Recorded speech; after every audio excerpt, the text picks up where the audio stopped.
Hello students.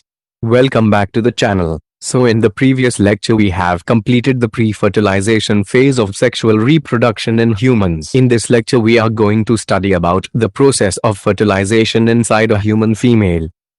So let's start. Fertilization is the process of fusion of both male and female gamete to form zygote. As I have taught you that after the formation of female gamete, that is, egg, by the process of oogenesis, it gets released by the process of ovulation on every 14th day of each month. After being released by the ovary, the egg keeps on moving and reaches the junction of ampulla and isthmus.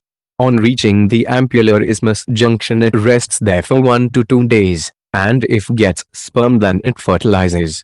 What happens after it gets fertilized? We will be discussing it in the post-fertilization phase.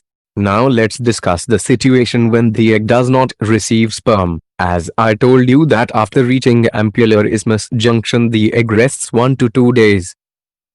And during these days the wall of endometrium thickens to hold fertilized egg. The inner wall of uterus is supplied with blood to nourish the embryo. But when the egg does not receive sperm and not gets fertilized, then the unfertilized egg along with the wall of endometrium and blood is ejected out via the vagina. This ejection of unfertilized egg, blood and the wall of endometrium is called as menstruation. It occurs on every 28th day of each month. It continues till the reproductive phase of a female does not ends. Now let's understand about post-fertilization phase. It begins right after the formation of zygote. As I told you that after reaching ampular isthmus junction the egg rests 1 to 2 days. If it receives sperm then it gets fertilized. And after being fertilized it undergoes mitotic division. After exiting the fallopian tube it gets implanted on the wall of uterus and starts developing.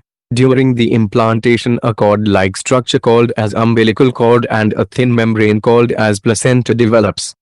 The umbilical cord is connected between the mother and the developing embryo for exchange of useful as well as excretory material.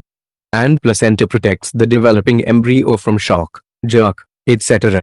After continuous development of 9 months the baby is taken out of the mother's womb via the birth canal. This process is called as parturition. So that was all about fertilization and post-fertilization.